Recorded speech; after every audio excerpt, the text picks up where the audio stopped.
An echo from some ancient Stone Age is the work of Ed Leedskalnin, a 120-pound Superman. Using but the most primitive of tools, he handles huge 15-ton pieces of coral rock with the greatest of ease. This is his life work.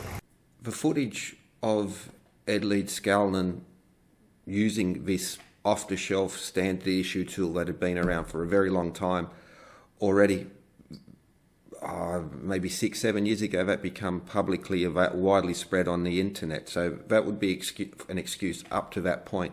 However, for those, engineers can't explain this. This is a mystery, anti-gravity type of stuff. They don't have that excuse that the video was only available recently, because the photos that have been around since In Search Of, who really popularised this myth, the photos were enough to show it all. So what people have been pointed to is this mysterious ancient Egyptian block of anti-gravity mystery that can't be explained by science. I would argue that there is a mystery here that can't be explained by science, or maybe it has been, because directly beneath that box we see the chain hoist system which he is using. So it was on video, okay, up till now, but this, for the engineers and scientists can't explain this. Is therefore anti-gravity. The photo that would have been available forever shows the answer. This is ancient technology. It's a compound pulley system. Here we see a model of one. What we have is a winch connected to a compound pulley system. Double mechanical advantage principles going on here. This is very, very ancient knowledge. Here's an example of a cornerstone ceremony, compound pulley system. A rope that's just lashed around a few times. Now, for those who go, but axles didn't exist in ancient Egyptian time. These axles, you don't need a spinning axle with hot and low friction bearings. What you need is a tree stump, and that the rope goes around the wood. So the excuse of axles, bearings, and didn't have wheels. No, that's it. If you can throw a rope over a tree branch and use that as a pulley, you can use a tree branch on the bottom. Ancient knowledge, compound pulley systems. Here's a picture of an old chain hoist. So rope is, in the iron industrial age where these things were mass produced, that's all it is a compound pulley system. If you don't know how compound pulleys work, you would think that they're anti-gravity at first, because it's not.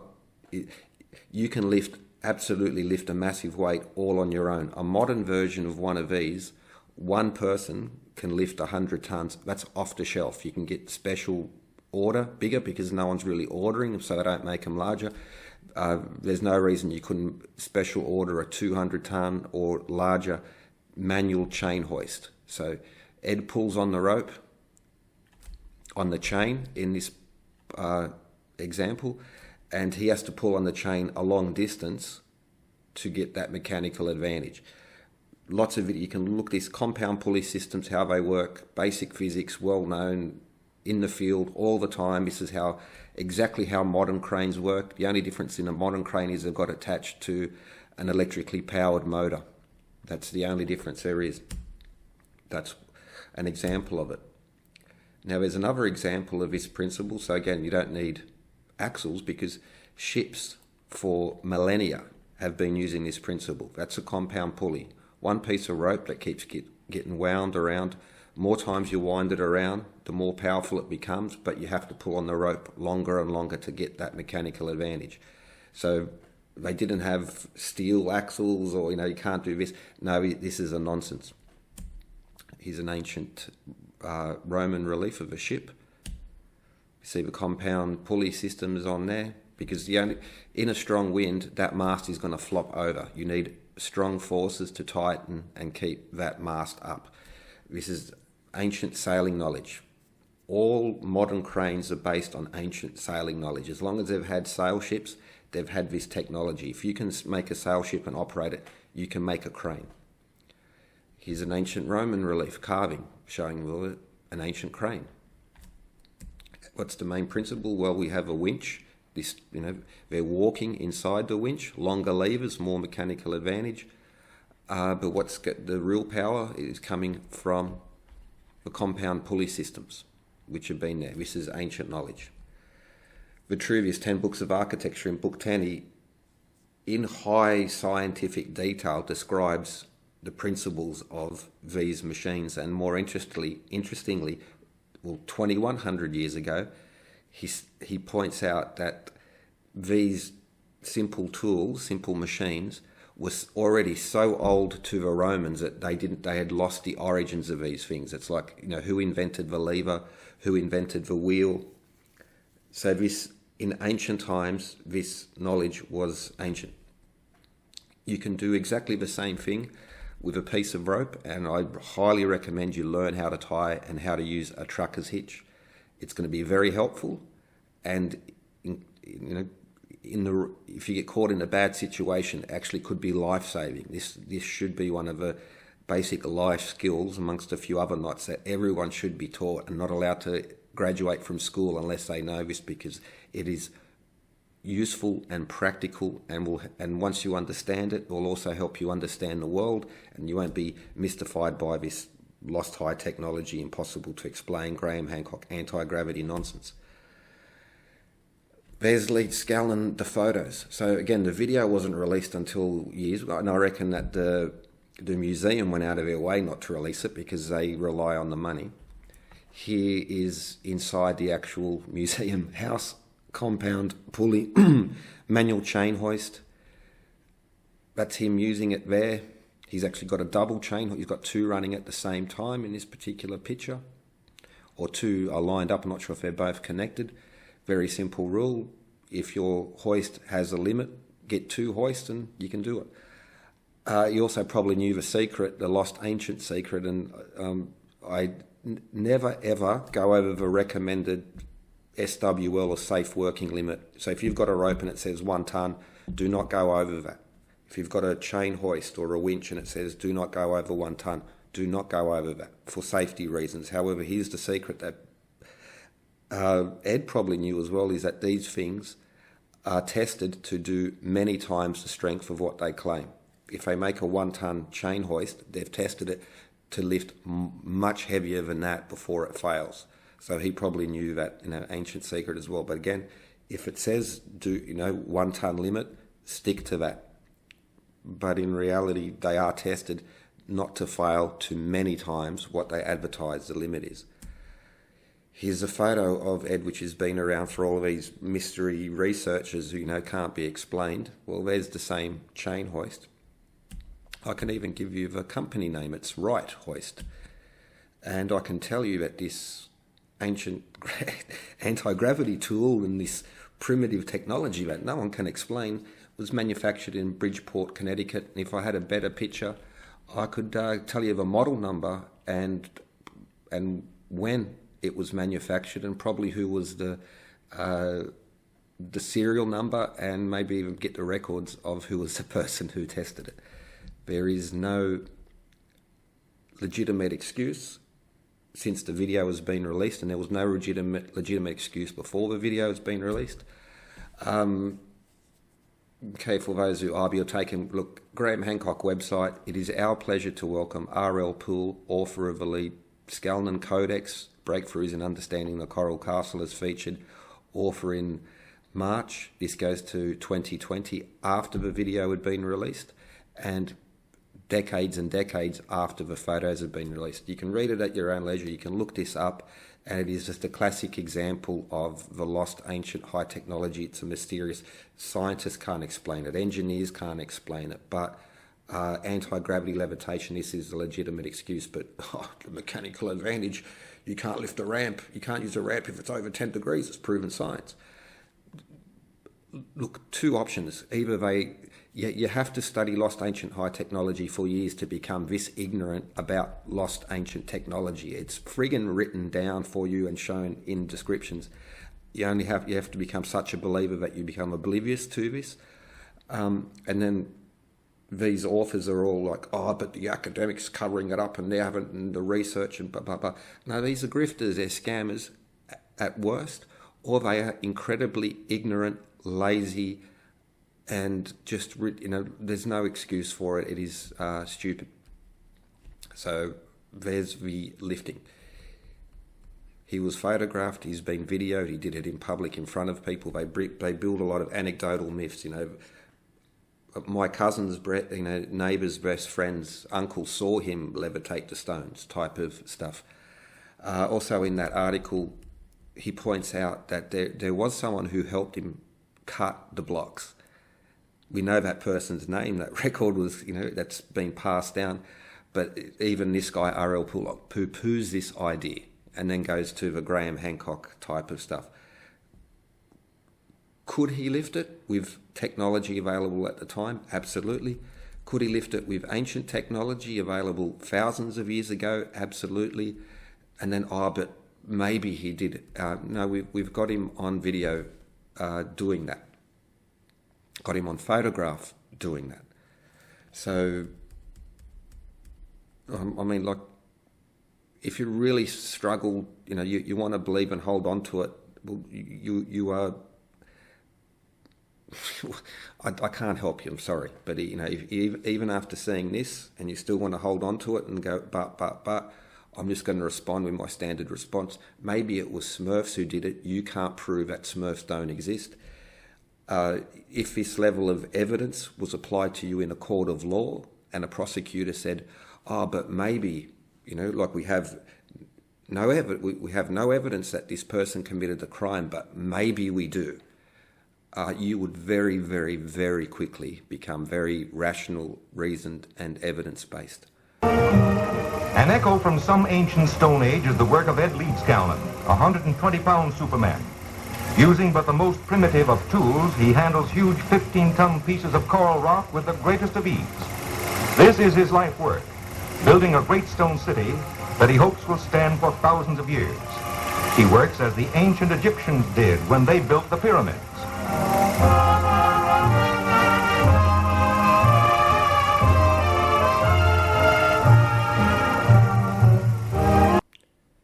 He's using a come-along, as I often hear Americans refer to it, or a lever winch.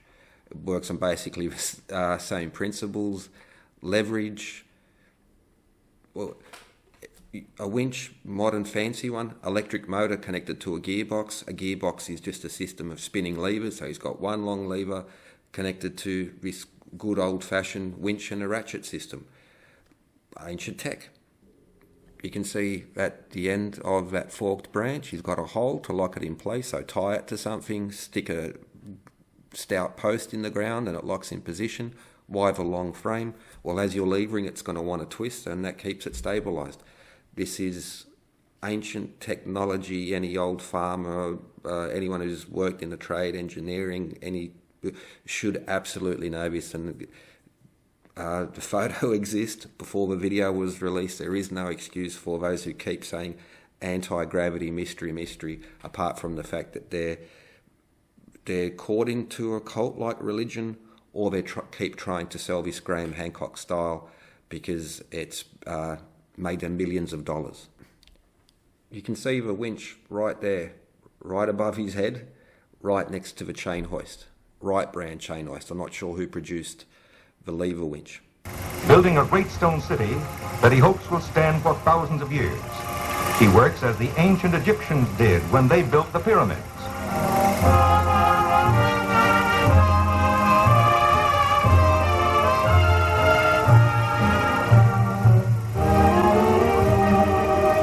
The 4-ton rock that serves as an entrance gate is so nicely balanced, a slight push will move it. But that's only the first of many wonders to be found in this strange place.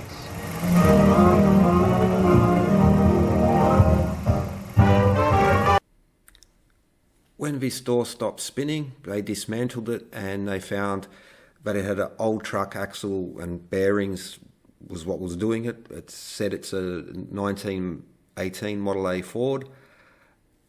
These type of bearings go back to 1794. They were invented, low friction bearings.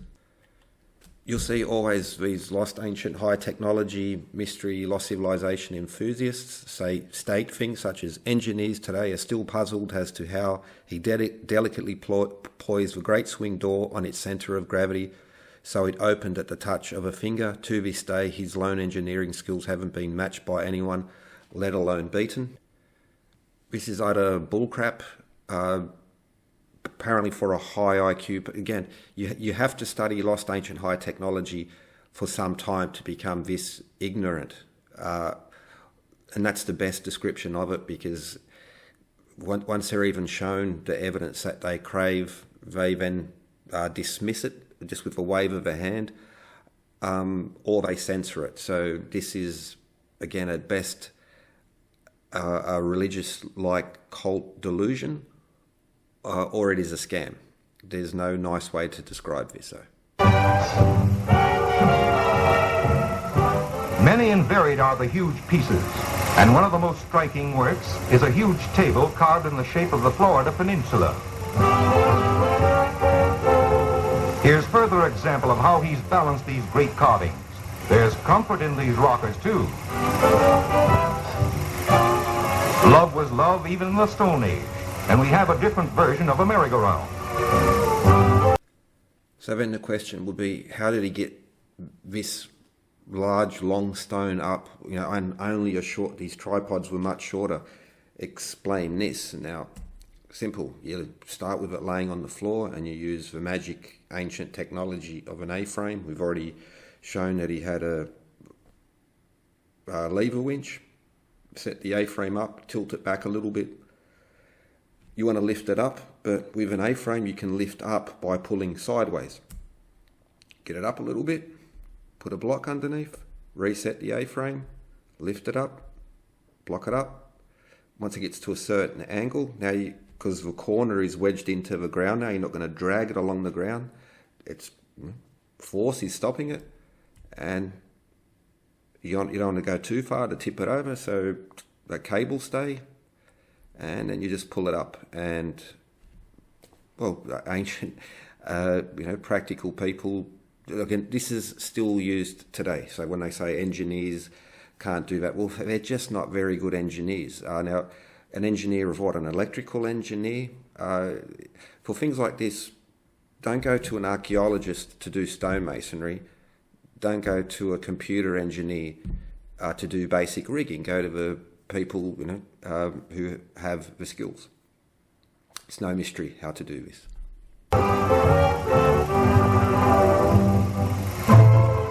Junior would sleep like a lamb with this 5-ton crib. This project may smack of the Stone Age, but it has all modern conveniences. Maybe there's no running water, but Mr. Leedskalnin has built-in basins for modern comfort too, and what's more, a bathtub, oh boy.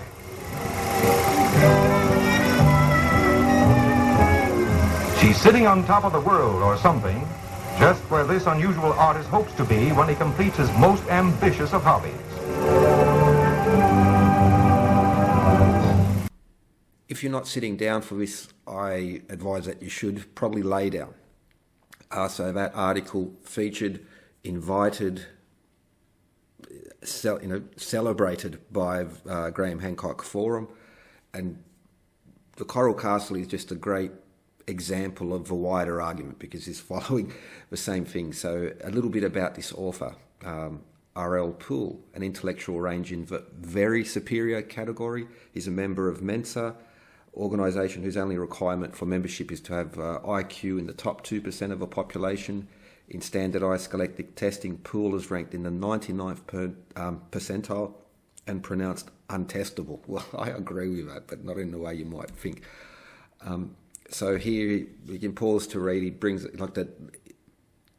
This highly intelligent researcher. This is a common theme with all these lost high technology, lost civilization. I'm an engineer. I understand mathematical principles.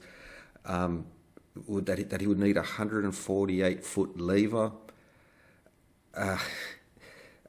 Just remark. So just to end at this part. So Radford's suggestion that Leedskalnin lifted and set this 30-ton boulder using basic tools and principles of leverage is unverifiable. How could a 5-foot tall 100-pound Ed have withstood the combined weight of over 82,000 pounds. Wally Wallington, okay, but this is simple maths that can be deduced on any engineering calculator, deduced. Highly intelligent people are not immune from believing very silly things. Highly intelligent people are also very good at conning people as well. You have to be, sociopaths and psychopaths tend to be very smart too. So maybe he's a very smart person, high IQ, but very low wisdom, or very high IQ with the lost ancient high technology method of truth and morality. But high IQ is not an automatic immunity from being very unintelligent. Stupid is as stupid does. So let's look at the next part. First, we must acknowledge the fact that those who claim to know how Coral Castle was built simply can't believe that we do not know how it was done. So, this is a great act. I know that 2 + 2 = 4. Well, you must acknowledge that you don't know 2 + 2 = 4. It's a mystery, and some people like Benjamin Radford just don't critically engage with mysteries. This is perfect. It's a mystery, and you're just not engaging with me that it's a mystery. How do you break that down? Anyway, next part. Radford cites a single source to defend his stance. A single source. He's only got the one source. The account of Orville Irwin, who explains through photographs and drawings and schematics how it was done. It's true that Irwin gives a detailed account of how he helped Leedskalnin haul the boulders and tools to the Coral Castle's new home in Homestead, Florida in 1937. Okay, so this is the truck driver who had to go around the corner while Ed did the levitation thing. Well, we seem to... Okay, that's cool. We got a name for him now. I didn't pick up on that. Okay. Part 1 in the description where I go through how this Coral Castle insanity began with a 1970s paranormal type show. So 1937, the move. Okay, now... Please sit down for this. But Irwin wasn't present during Ed's construction of the castle, nor was anyone. Okay, let's go. Irwin wasn't present during construction of the castle, nor was anyone. It has been firmly established by multiple... Like, Radford's got a single account of this guy, who describes in detail. But R.L. Poole... has confirmed with multiple eyewitness statements that Ed built the castle entirely on his own at night so no one could watch him. I have multiple eyewitness statements that it was built at night when no one was watching him. I am an eyewitness that can confirm I wasn't there to see that. Nobody else was there to see it. This sums up the lost civilization so beautifully. I couldn't parody this. This is the essence of Hancockian method of evidence. Cringe doesn't even begin to describe that. You have one eyewitness who in detail describes it, but I have multiple eyewitnesses who can confirm that no one was there to watch it. Oh, God. Building a great stone city that he hopes will stand for thousands of years. He works as the ancient Egyptians did when they built the pyramids.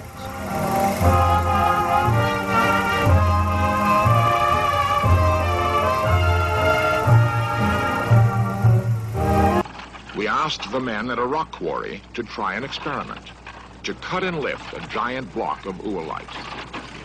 With diamond-tipped power saws, the cutting alone took several hours. In the war, and 3 of them, and myself, we opened up the quarry. And my other brother, he had a truck. He got a Lend-Lease shed after he got out of the army. And my uncle's over, or my father and that, and get in their road, I suppose, more than anything.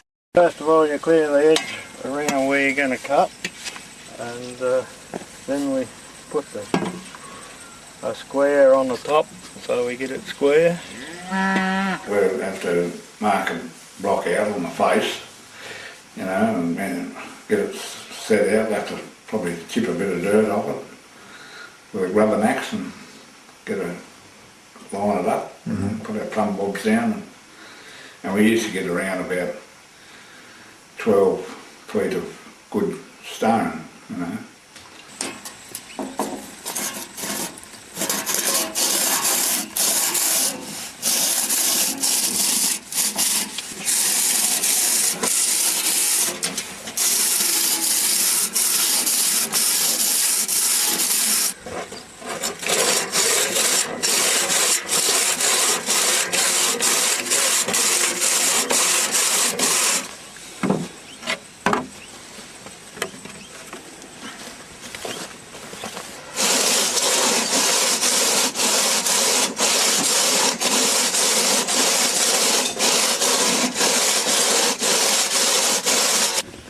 We put the plumb bob down so we can follow it to cut the block straight.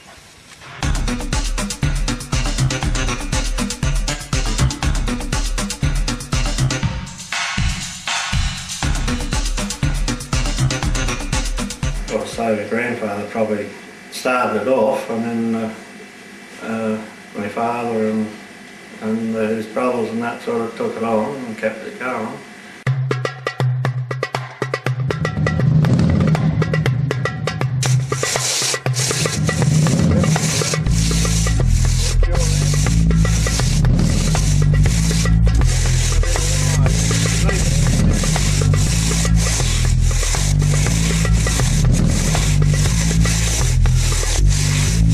Got to keep the saw down again. Back into the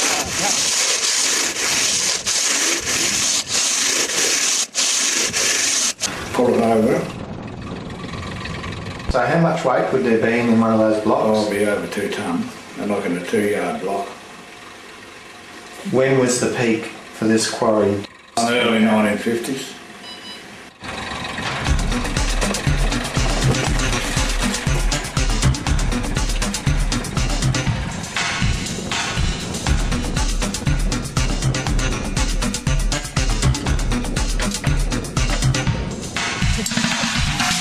That's good, look at the squirt of water and limestone coming out. Same size, the same line.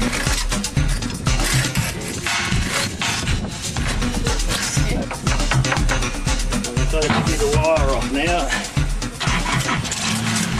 We had a winch, what they call a winch there, with a tripod, 3 big poles, and cable search, you know.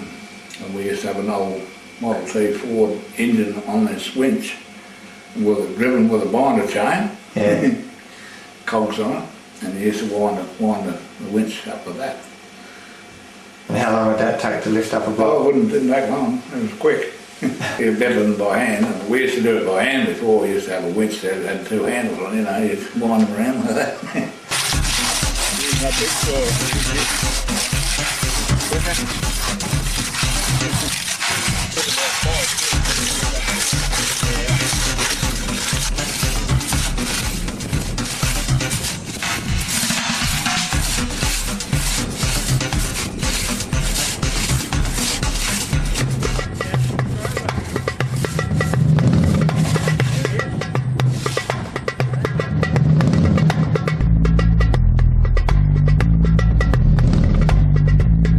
Enjoyed doing what you did today? Oh yeah, I did. Yeah. Even though I fell over. Yeah. Well, thanks very much for that. That's all right. The marks of the traditional technique of splitting, so you make a couple of holes, put in some wedges, bang, bang, bang, split the rock.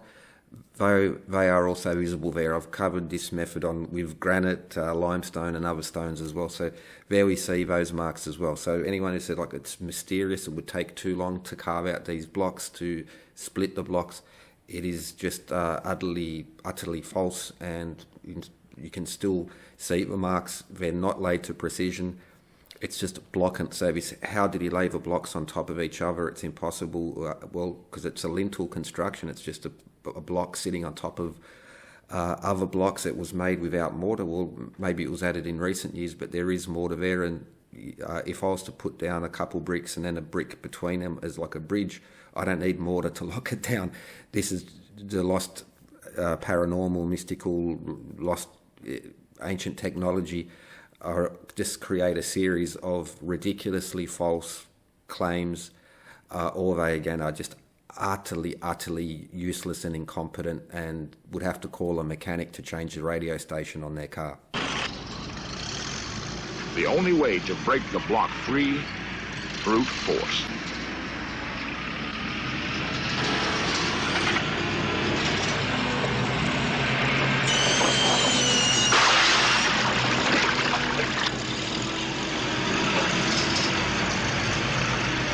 Then the test. Could they detect any unusual buoyancy in the rock itself? Using a 600 horsepower crane, could they lift the rock?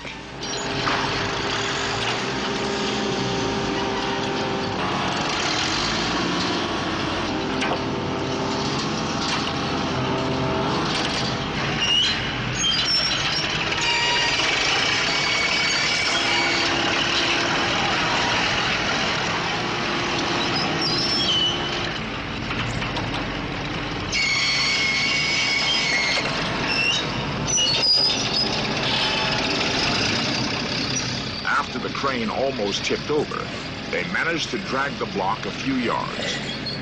What modern equipment would it take to duplicate Coral Castle? It couldn't be done. Charles Valois comments. Not with the modern equipment. I wouldn't cut more than 4 foot long and 32 inches wide and 7 or 8 foot long. That's the most I'll cut. And you see the struggle I have getting it out with that machine. If the machine is about to tip over from a weight at the front, then why is the front of the machine lifting up? Why is there debris there underneath the bucket when they actually show the lift? There is no debris under the bucket because lost ancient high technology narrative requires fake experiments. Using a 600 horsepower crane, could they lift the rock?